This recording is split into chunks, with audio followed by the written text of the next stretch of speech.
De Paul Gauze, on connaît bien sûr l'imposante stature de grand patron de la Ligue nationale de rugby après des années passées à la tête de l'USAP. Président de l'équipe de Marc Lévremont au début des années 90, puis de celle du titre de champion de France 2009. Mais Paul Gauze, comme le rappelle la photo de son compte Twitter, est un pur produit du rugby catalan. Celui des villages d'abord, champion de France cadet avec Toreil en 1968, puis avec Bages en 1971. Bages, petit village qui avait une équipe de 3e série. On a battu Toulon, on a battu La Rochelle, on a battu des équipes comme ça. Agen, enfin bon bref. Un rugby de village avec des confrontations qui permettaient justement à ce rugby de village de pouvoir guerroyer avec les grands clubs et qui donnaient une certaine saveur à ces matchs. Gauze, Imbernon, Génis, des jeunes du terroir qui vont redonner un nouveau souffle à l'équipe Fagnon de Perpignan. En 1977, tout particulièrement, où les supporters catalans vont pouvoir déguster les escargots jusqu'à la finale perdue à Paris, face à Béziers bien sûr.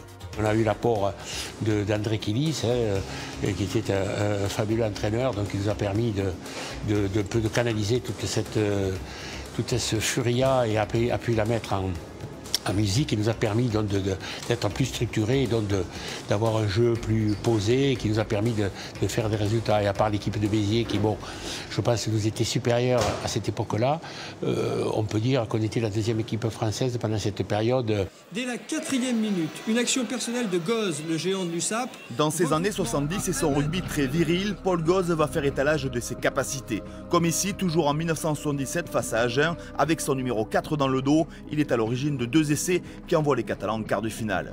Gauze, Dr Jekyll et Mr Hyde, car 2 ans plus tôt, il s'était fait remarquer dans un autre style, toujours contre Agen, expulsé. Ce match houleux vaudra à l'USAP 1 an d'exclusion du Dumas Noir. On ne touchait pas impunément au club du président Ferras. Il vaut mieux être le boucher que l'agneau, souvent, dans tout.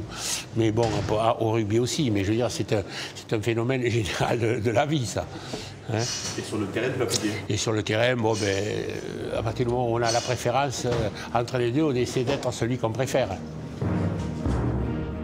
Une maxime qu'il applique toujours comme président de la Ligue, dont il est à la tête jusqu'en 2020.